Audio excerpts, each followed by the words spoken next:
Debat kelima yang juga debat pamungkas Pilpres 2024 yang digelar pada Minggu malam 4 Januari kemarin berakhir berjalan landai. Tak ada saling serang dan adu argumentasi gagasan seperti pada debat Capres atau Cawapres sebelumnya. Pada 4 debat sebelumnya, para Capres dan Cawapres saling mengkritik gagasan hingga adu gimmick. Namun dalam debat pamungkas, hal itu tak terlihat.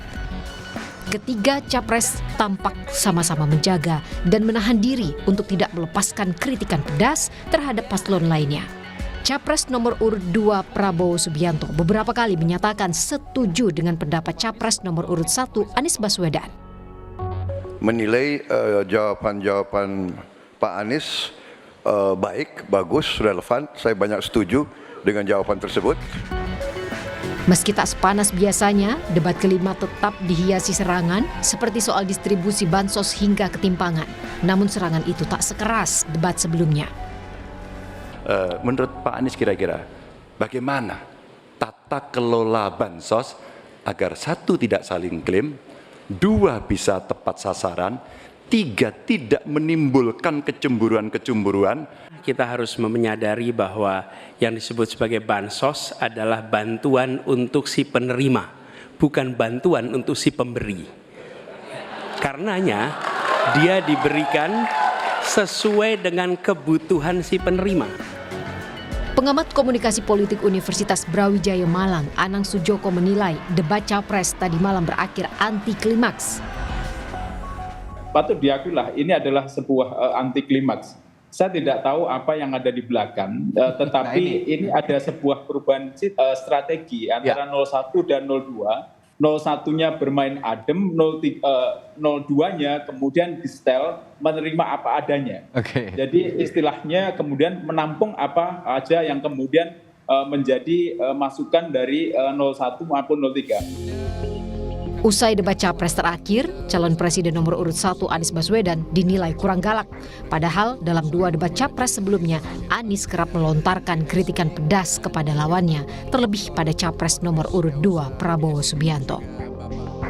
Menanggapi hal itu, calon wakil presiden nomor urut 1 Muhaimin Iskandar menyebut yang penting di dalam debat adalah tujuannya yang disampaikan. Caimin menilai Anies telah memaparkan programnya dengan baik. Debat ini kan yang paling penting adalah tujuannya. Saya setuju dengan calon presiden saya, insya Allah presiden 2024. Kesimpulan debat ini coba renungkan sampai malam nanti. Pak Prabowo, Pak Ganjar, dua-duanya sudah bergeser, setuju perubahan. Coba renungkan aja nanti malam, saya nggak ngarang ini. Usai sudah rangkaian debat Pilpres 2024, semua program dan gagasan ketiga paslon sudah tersampaikan. Kini tinggal menghitung hari untuk masyarakat Indonesia menentukan siapa yang akan menjadi pemimpin negeri ini 5 tahun ke depan. Tim Liputan Kompas TV. Apa yang membuat debat Pilpres kemarin jadi anti klimaks? Kita akan bahas bersama dengan analis komunikasi politik Universitas Padjadjaran, Mas Kunto Adiwibowo. Mas Kunto, selamat sore. Mas Kunto, kalau kita bandingkan dengan 4 debat kemarin atau yang sebelumnya, kayaknya debat yang kemarin lebih adem, lebih kalem, lebih hati-hati. Sebenarnya ini apa alasannya? Apakah karena memang mau menjaga elektabilitas masing-masing atau mereka khawatir dengan sentimen negatif yang bisa muncul kalau terlalu ofensif? Atau ada strategi politik lain sebenarnya yang digunakan? Ya Pak, kalau menurut saya yang pertama adalah dari beberapa debat kemarin, pasti tim-tim pemenangan masing-masing menilai bahwa serangan itu yang pertama justru menguntungkan yang diserang, gitu kan, dan lebih tidak menguntungkan yang diserang karena tidak menguntungkan yang menyerang maksud saya. Karena ternyata di media sosial itu banyak potongan-potongan video atau klip-klip yang kemudian dihilangkan dari konteks aslinya dan bisa di frame sedemikian rupa. Nah ini kan gimmick-gimmick ini yang kemudian ternyata justru tidak menguntungkan bagi yang membuat gimmick gitu kan. Nah ini kemudian dievaluasi tentu saja. Yang kedua, dan menurut saya tidak hanya sentimen negatif, pada akhirnya ini bisa mempengaruhi bagaimana orang mencerna informasi dan bisa mempengaruhi persepsi pemilih terhadap masing-masing pasangan calon gitu. Yang kedua, tentu saja menurut saya ini masing-masing capres berusaha untuk apa ya, membuat harmoni. Ini kan problem ketika beberapa hari terakhir ada dorongan dari akademisi, ada dorongan dari universitas tentang bahwa Indonesia sedang krisis kenegarawanan gitu kan. Nah, tiga capres ini berusaha menampilkan versi kenegarawanan mereka untuk bisa piggybacking atau paling tidak naik ke isu yang sedang hot, yang sedang ramai dibicarakan gitu kan. Ketika benak orang sedang berpikir tentang, oh iya ya kita krisis negarawan ya, lalu disinilah mereka berusaha hadir masing-masing dengan strategi yang lebih soft, yang lebih kalem, yang lebih mencirikan bahwa mereka pantas disebut sebagai negarawan. Begitu Mbak Cindy. Oke. Kalau selain kenegarawan tadi, sifat kenegarawan, tapi kita juga bisa melihat banyak validasi antar capres, misalnya saya sepakat, dan juga elaborasi, saya izin melanjutkan. Ini apakah hanya untuk menunjukkan kenegarawanan, atau jangan-jangan ada upaya rekonsiliasi dari para capres? Ya betul Mbak Cindy, salah satu ciri negarawanan kan memang ya bisa lebih kompromis gitu kan. Nah, kompromi-kompromi ini kemudian ditunjukkan oleh masing-masing capres. Pak Prabowo terutama misalnya lebih banyak setuju baik ke Pak Ganjar maupun ke Pak Anies. Lalu kemudian Pak Prabowo juga minta maaf gitu kan. Yang saya amati dari debat semalam justru bagaimana Pak Prabowo lebih baik mengontrol emosi, jadi tidak terpancing dari awal. Padahal di awal-awal sudah berusaha diserang tuh gitu. Misalnya Pak Ganjar menyerang soal kritik universitas, lalu kemudian Pak Anies menyerang soal bansos, tapi Pak Prabowo lebih santai menghadapi itu, bahkan ada satu sesi ditanya jawab pertama ketika Pak Ganjar menanyakan soal internet gratis yang otaknya lemah itu gitu kan. Pak Prabowo sempat langsung ingin menjawab, langsung ingin menimpali, tapi kemudian lama-lama emosinya turun. Dan itu menurut saya salah satu faktor ketika provokasi dari Pak Ganjar atau provokasi dari Pak Anies atau serangan dari 01 dan 02 ini ternyata tidak direspon oleh 03 dan 01, tidak direspon. Nah, ini menurut saya kunci mengapa semalam debatnya lebih terkesan landai, terkesan anti klimaks, karena tentu mungkin ini tim pemenangan 02 merasa bahwa emosi Pak Prabowo perlu diturunkan, tidak perlu terlalu reaksioner dan tidak perlu terlalu antusias ketika dalam debat, gitu Mbak. Artinya bisa dibilang ketika mendapatkan serangan-serangan kecil lah dari 01, pasangan calon 1 dan juga 3, Pak Prabowo yang saat ini sudah lebih melunak dan siap dengan pertanyaannya?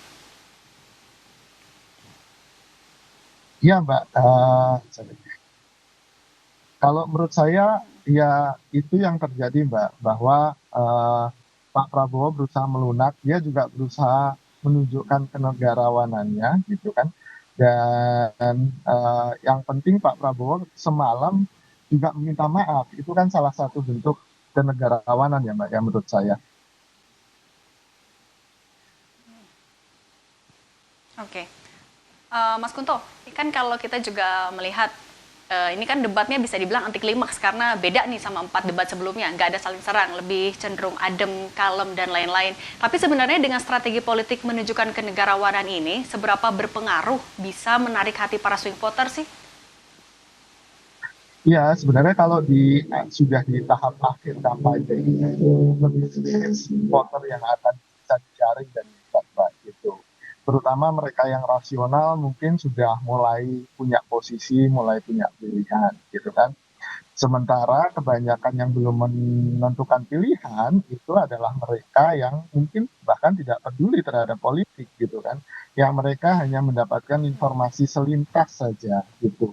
Nah, mereka masing-masing pasangan atau masing-masing capres ini kemudian berstrategi untuk bisa menunjukkan atau paling tidak kalau videonya dipotong-potong terus disebarkan di media sosial, mereka tetap tampak lebih elegan, mereka tetap tampak lebih simpatis gitu kan, sehingga mungkin bisa merayu mereka yang tadi apolitis, tidak peduli politik dan hanya menerima informasi ya ala kadarnya saja. Nah mungkin itu Mbak yang sekarang sedang disasar. Nah, dengan gaya baru, strategi baru yang digunakan di debat tadi malam nih, kalau dari Mas Kunto sendiri melihatnya dari calon presiden nomor 1, 2, dan juga 3, mana yang akhirnya paling unggul atau menarik perhatian, mulai dari membumikan materinya, kemudian pembawaannya, dan lain-lain. Bagaimana, Mas?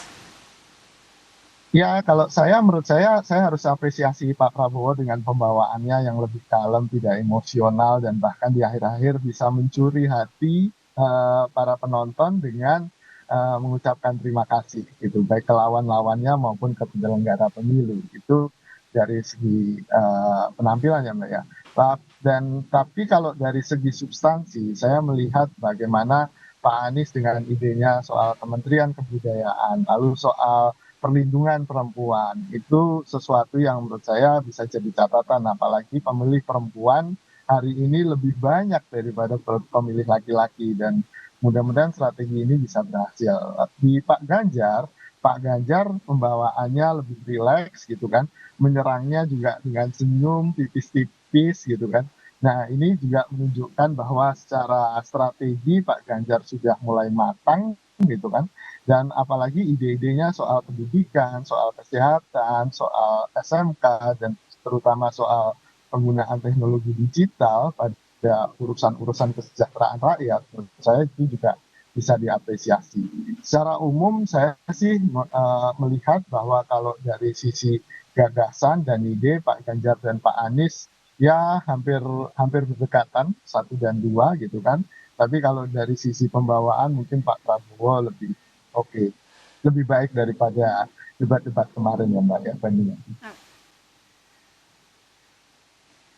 Oke, nah Mas Kunto, kan kampanye Akbar sebentar lagi selesai nih, tanggal 10, kemudian juga pencoblosan tinggal 8 hari lagi. Apa yang masih bisa dilakukan nih oleh para calon presiden atau calon wakil presiden untuk menggait hati para pemilih di waktu yang sudah semakin sempit ini? Iya Mbak, justru kebanyakan mereka yang punya rasionalitas terbatas, tadi mereka yang tidak peduli politik, atau mereka yang sangat susah kemudian berpikir soal visi misi program gitu kan, mereka biasanya lebih tertarik di akhir-akhir, di fase akhir. Ketika urgensi, ketika pentingnya menentukan pilihan itu semakin mendesak karena hitungan hari misalnya, ini kemudian bisa dipancing dengan beragam pesan-pesan yang sifatnya lebih di permukaan atau menarik.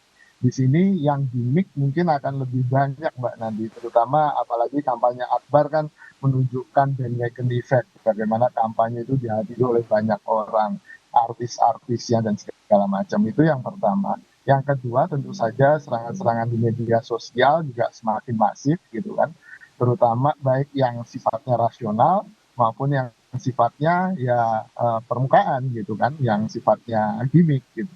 Lalu yang ketiga yang bisa dilakukan oleh para kandidat ini dan timnya adalah ya door to door di sisa hari ini gitu kan, turun ke lapangan langsung menjumpai masyarakat, mereka yang nggak peduli kan harus didatangi gitu kan, nggak mungkin yang nggak peduli itu akan datang sendiri, harus didatangi lalu kemudian diketuk hatinya. Dan menurut saya debat semalam itu memberikan banyak amunisi argumen, banyak amunisi pesan terhadap para relawan, para tim pemenangan, terutama di akar rumput untuk bisa mempengaruhi lingkungannya, tetangganya, teman-temannya gitu kan, di sisa hari kampanye ini, Mbak.